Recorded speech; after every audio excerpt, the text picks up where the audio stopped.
जी, तो welcome to edu.pk electromagnetic field theory का lecture number 2 आज हम देखेंगे। लेक्चर नंबर 1 में हमने इंट्रोडक्शन देखी थी, ठीक है, और उसमें हमने कोर्स कंटेंट्स डिस्कस किए थे कि इसमें क्या-क्या चीज़ें जो हैं हम वो डिस्कस करने जा रहे हैं। तो जैसे पहले ही कहा था, मैं दोबारा दिखा देता हूँ कि हमने कहा था कि ये जो कोर्स है इसको हमने 4 मेन पार्ट्स में डिस्ट्रीब्यूट किया हुआ है। वेक्टर एनालिसिस, इलेक्ट्रोस्टैटिक्स, मैग्नेटोस्टैटिक्स और उसके बाद वेव्स एंड एप्लीकेशंस।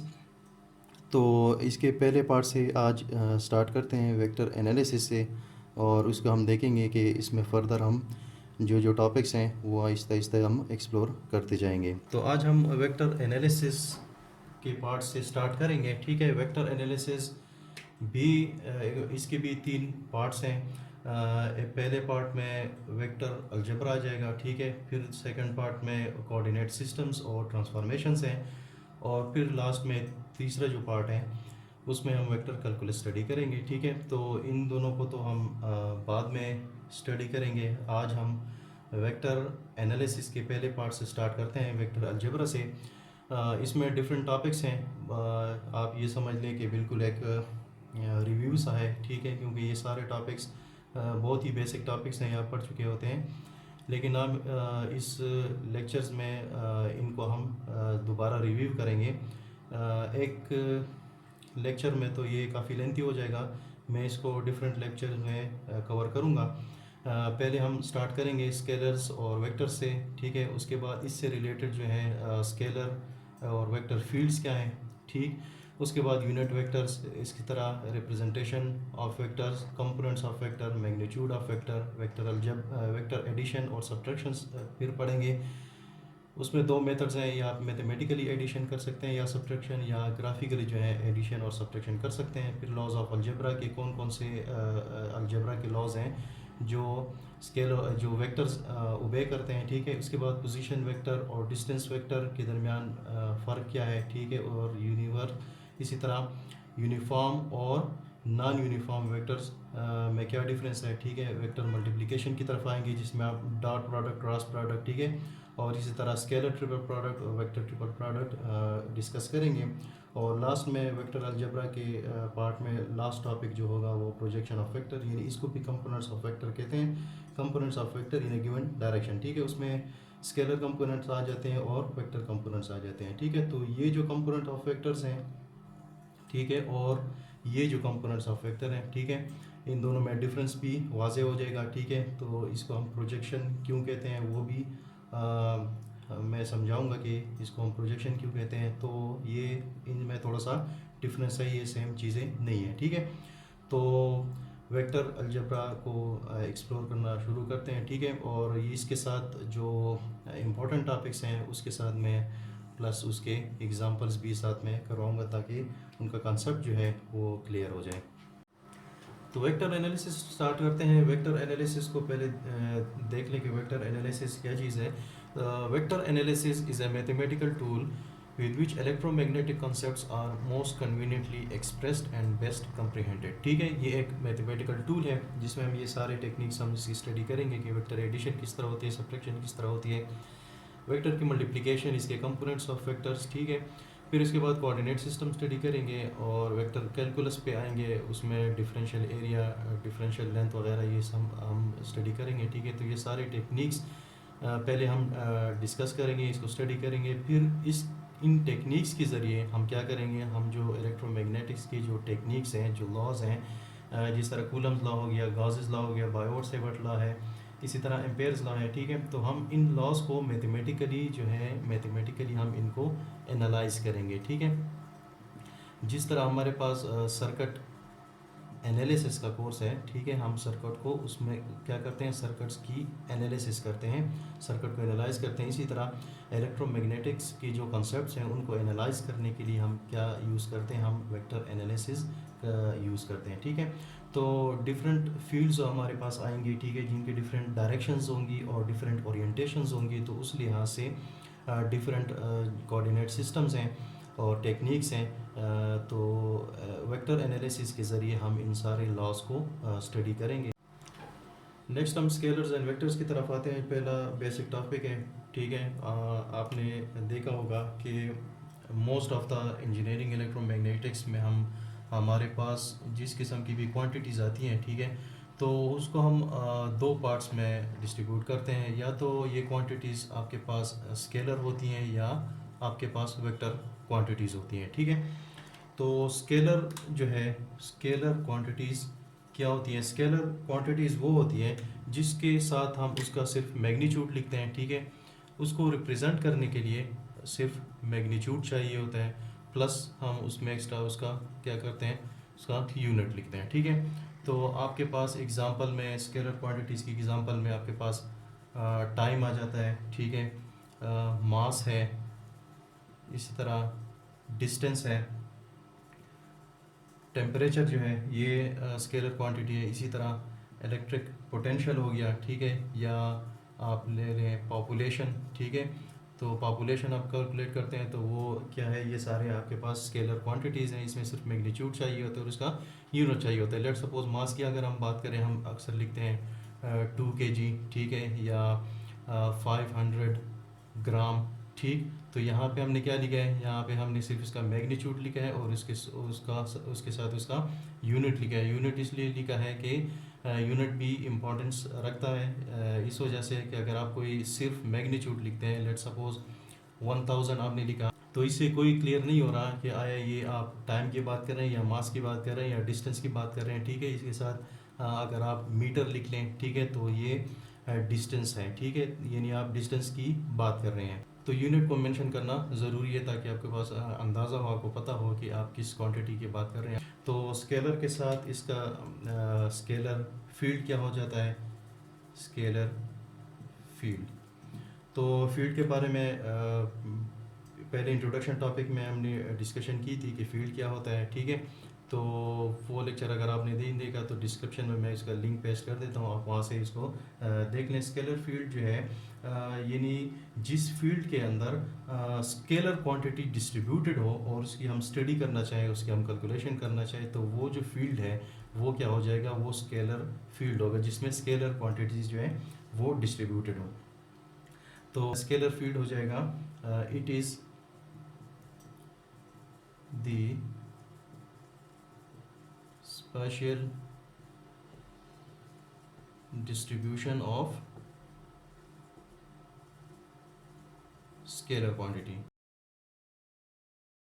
एग्जांपल में आपका आ जाता है टेम्परेचर ऑफ एटमॉस्फेयर आप फाइंड करना चाह रहे हैं, ठीक है, या आप साउंड इंटेंसिटी देख रहे हैं, साउंड इंटेंसिटी इन ऑडिटोरियम, कोई ऑडिटोरियम है उसमें आप साउंड की इंटेंसिटी डिफरेंट पॉइंट्स पे कैलकुलेट करना चाह रहे हैं, उसका एनालाइज करना चाह रहे हैं, तो वो आपके पास स्केलर फील्ड हो जाएगा। इसी तरह आप कह सकते हैं कि लाइट इंटेंसिटी इन रूम, ठीक है, तो आपका रूम जो है वो आपका क्या हो जाएगा, स्केलर फील्ड हो जाएगा जिसमें आप लाइट इंटेंसिटी को डिफरेंट पॉइंट्स पे देखना चाह रहे हैं।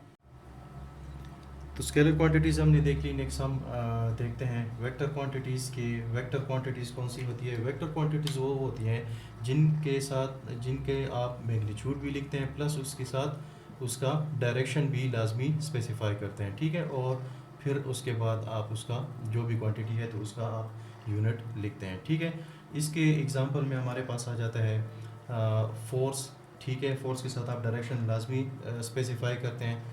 इसी तरह डिस्प्लेसमेंट है, ठीक है, कि आप किस डायरेक्शन में जो है वो डिस्प्लेसमेंट कर रहे हैं। वेलोसिटी है, इस पे डायरेक्शन की स्पेसिफाई करना लाजमी होता है, ठीक है। एक्सेलरेशन है, और इसी तरह आपके पास करंट है। करंट भी वेक्टर क्वांटिटी है क्योंकि किसी भी सर्किट में आप जब करंट को स्पेसिफाई करते हैं तो आप उसके साथ उसका डायरेक्शन ज़रूर लिखते हैं कि आया ये जो डायरेक्शन ऑफ करंट है ये from left to right flow कर रहा है या करंट, या ये करंट जो है फ्रॉम राइट टू लेफ़्ट इस सर्किट में जो है ये फ्लो कर रहा है, ठीक है। तो इसी तरह वेक्टर जिस तरह स्केलर फील्ड है इसी तरह वेक्टर फील्ड भी है, ठीक है, कि वेक्टर फील्ड क्या होता है? वेक्टर फील्ड जो है हम कहते हैं कि it is the spatial distribution of vector quantity, ठीक है। यानी किसी भी एरिया में, किसी फील्ड में कोई वेक्टर क्वांटिटी डिस्ट्रीब्यूटेड हो, उसकी आप स्टडी करना चाह रहे हैं, उसको अंडर ऑब्जर्वेशन आपने रखा हुआ है, ठीक है। तो वो जो फील्ड है वो आपके पास क्या हो जाएगी, वेक्टर फील्ड हो जाएगी। इसके एग्जांपल्स में आप कर सकते हैं ग्रेविटेशनल फोर्स जो है, gravitational force on A mass in space, ठीक है। तो वो स्पेस, वो जो एरिया है आपके पास, वो क्या हो जाएगा, वो आपका वेक्टर फील्ड हो जाएगा, ठीक है। इसी तरह आप वेलोसिटी को देखना चाह रहे हैं, वेलोसिटी ऑफ पार्टिकल्स को आप देख रहे हैं इन मूविंग फ्लूइड, तो वो जो फ्लूइड है वो आपके पास क्या है, वो आपका वेक्टर फील्ड है। इसी तरह आप विंड वेलोसिटी देख रहे हैं of atmosphere,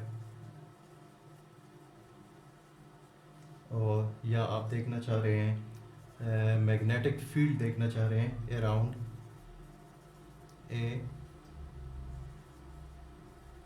current carrying conductor, ठीक है। तो ये भी आपके पास हो जाएगा वेक्टर फील्ड। नेक्स्ट हम यूनिट वेक्टर पे बात करते हैं कि यूनिट वेक्टर क्या है। तो यूनिट वेक्टर जो है, यूनिट वेक्टर स्मॉल लेटर से हम इसको रिप्रेजेंट करते हैं, और ये कैपिटल लेटर जो है ये इसका एक्चुअल लेटर होता है, एक्चुअल वेक्टर होता है, ठीक है। Unit vector A of A along vector A is defined as a vector whose magnitude is unity यानी 1 and its direction is along vector A, ठीक है।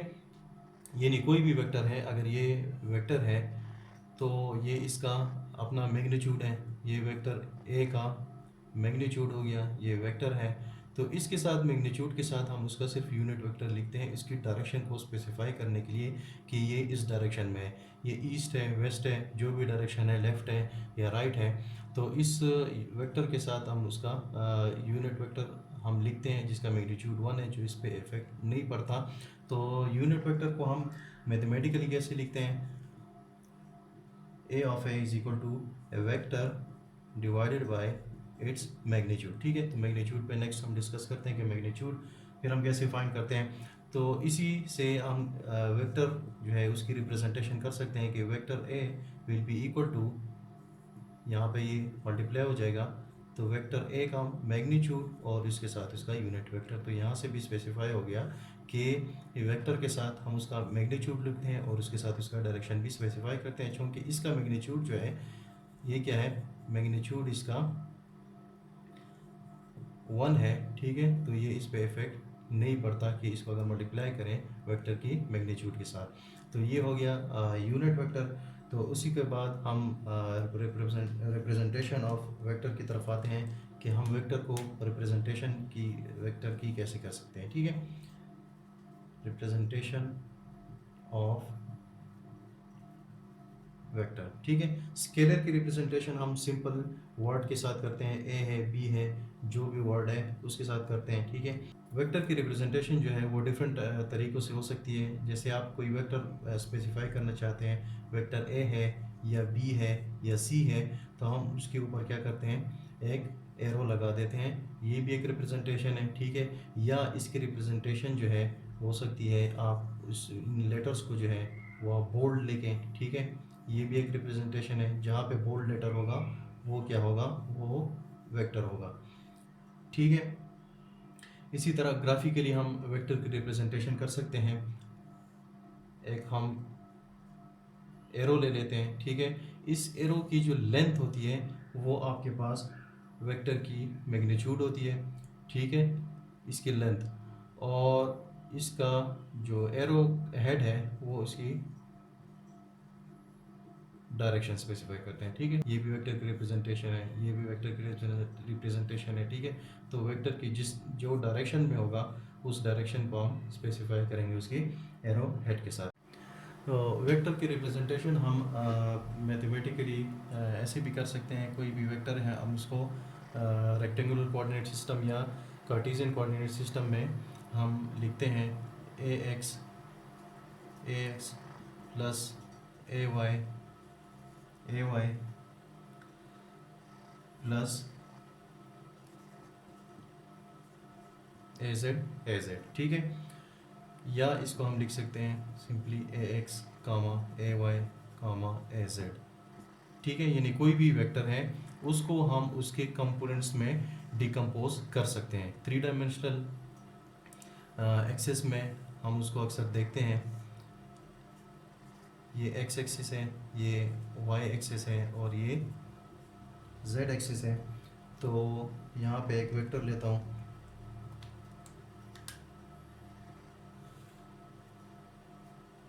वेक्टर ए, ठीक है। तो इसका एक्स एक्सिस पे भी कोई लेंथ होगा, वो कंपोनेंट इसका होगा ए एक्स। इसी तरह इसका वाई एक्सिस पे कोई लेंथ है, ठीक है, वो कंपोनेंट इसका हो गया ए वाई। और इस पे इसकी जेड एक्सिस पे कोई हाइट भी है, ठीक है, तो वो कंपोनेंट इसका हो जाएगा ए जेड। तो इसके साथ ये यूनिट वेक्टर्स जो हैं ये सिर्फ डायरेक्शन स्पेसिफाई करने के लिए हैं। और ये इसका कंपोनेंट हो जाएगा component of A along X axis, component of A along Y axis, और ये हो गया component of A along Z axis.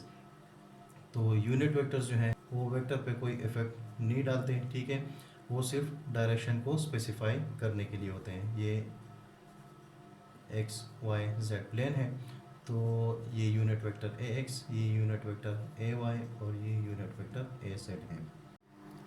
तो यहाँ पे मैं आपको ये वेक्टर की रिप्रेजेंटेशन जो है 3 डायमेंशनल स्ट्रक्चर में दिखाता हूँ। इस कोर्स को पढ़ने में स्टूडेंट्स को इसलिए मुश्किलात पेश आती हैं क्योंकि हमारे पास 2 डायमेंशनल प्लेन होता है, ठीक है, जिस तरह ये वाइट बोर्ड है, और इस पे हम 3 डायमेंशनल स्ट्रक्चर्स जो हैं वो ड्रा करते हैं और उसको फिर ये है कि उसको इमेजिन करना पड़ता है।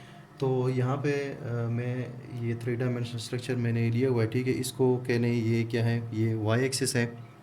इसी तरह ये जो है ये इसका एक्स एक्सिस हो गया जो मैंने ड्रा किया था, ठीक है। और जेड एक्सिस जो है ये क्या है, आउट ऑफ द बोर्ड है। तो ये है आपका जेड एक्सिस, ठीक है, जो ब्लू कलर में है, वाइट कलर में आपके पास वाई एक्सिस, और ये जो पिंक कलर है इसमें आपके पास ये आ गया एक्स एक्सिस, ठीक है। तो यहाँ पे कोई भी वेक्टर है, लेट सपोज इस वेक्टर को हम देखना चाह रहे हैं। इस वेक्टर को रिप्रेजेंट करने के लिए हम क्या करते हैं कि इसका जो एंड पॉइंट है इस पे, ये किसी भी पॉइंट पे होगा, पॉइंट एक्स वाई जेड। इस पॉइंट से हम एक परपेंडिकुलर ड्रा करते हैं, ठीक है। इसके बिल्कुल नीचे यहाँ पे एक पॉइंट ड्रा कर लेते हैं। फिर हम देखते हैं कि अब देखें कि इसका वाई एक्सिस पे क्या लेंथ है, ठीक है, और ये ड्रा कर लेते हैं, ठीक है। तो ये इसकी लेंथ हो जाएगी एक्स डायरेक्शन में और ये इसकी लेंथ हो जाएगी वाई डायरेक्शन में, कि वाई डायरेक्शन में कितने पॉइंट्स हैं, एक्स डायरेक्शन में कितने पॉइंट्स हैं। और इसी तरह फिर यहाँ से हम यहाँ पे एक परपेंडिकुलर ड्रा करते हैं, ठीक है, यहाँ से यहाँ पे, ठीक है। तो फिर यहाँ पे इसकी जेड एक्सिस पे भी लेंथ फाइंड हो जाती है, ठीक है। तो ये इसका एक्स कंपोनेंट हो गया ए एक्स, ये हो गया ए वाई, और ये इसका हो जाएगा ए जेड। तो आज के लास्ट टॉपिक की तरफ आते हैं, ठीक है। इसमें टॉपिक्स चूँकि ज़्यादा है इसलिए मैंने इसको डिफरेंट लेक्चर्स में इसको डिस्ट्रीब्यूट किया है। आज हम मैग्नीट्यूड ऑफ वेक्टर तक ही स्टडी करते हैं। मैग्नीट्यूड ऑफ वेक्टर जो है आपने देखा कि वेक्टर को हम रिप्रेजेंट करते हैं A X plus A Y plus A Z से, ठीक है। तो जब भी वेक्टर का मैग्नीट्यूड हम फाइंड करेंगे उसका फार्मूला है, आप मॉड लगा लेंगे मैग्नीट्यूड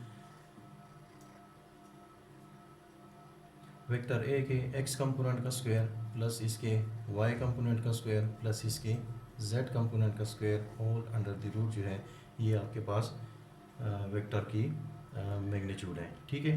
तो यूनिट वेक्टर को हमने कैसे लिखा था? यूनिट वेक्टर हमने लिखा था A vector divided by its magnitude. ठीक है, तो अब हम इस तरह लिख सकते हैं कि वेक्टर जो है इसको हम लिख लें A X A Y A Z, और मैग्नीट्यूड की जगह हम लिख सकते हैं A X square plus A Y square plus A Z square whole under the root. या हम ऐसे लिख सकते हैं A X plus A Y plus A Z. ठीक है, ये वेक्टर हो जाएगा और नीचे इसका मैग्नीट्यूड आ जाएगा A X square A Y square plus A Z square whole under the root. तो इस पे एक एग्जांपल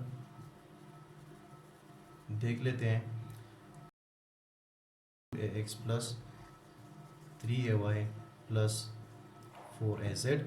तो इसका मैग्नीट्यूड फाइंड करते हैं। मैग्नीट्यूड हम इसका कैसे फाइंड करेंगे? हमने कहा था x कंपोनेंट का स्क्वायर होगा, ठीक है, प्लस y कंपोनेंट का स्क्वायर होगा और प्लस z कंपोनेंट का स्क्वायर और होल अंडर द रूट। तो इसका स्क्वायर जो है 4 प्लस इसका स्क्वायर 9 प्लस ये 16, इनको प्लस करें तो 29 आपके पास आ जाएगा। अंडर रूट फाइंड करें, इसका जगह 5.385 जो है ये इसका मैग्नीट्यूड रहेगा। तो ये वेक्टर्स जो हैं यहाँ पे मैंने सिर्फ प्लस मेंशन किए हैं, ठीक है। ये नेगेटिव डायरेक्शन भी हो सकते हैं। लेट्स सपोज अगर ये -4az होता प्लस की जगह, तो कैसे वेक्टर होता 2ax plus 3ay minus 4az, ठीक है।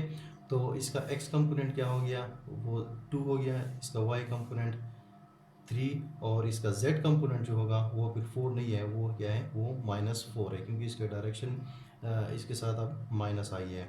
तो हम 2 का स्क्वायर लेंगे प्लस 3 का स्क्वायर लेंगे प्लस -4 का स्क्वायर लेंगे, ठीक है। तो अगेन ये स्क्वायर के साथ प्लस ही हो जाएगा।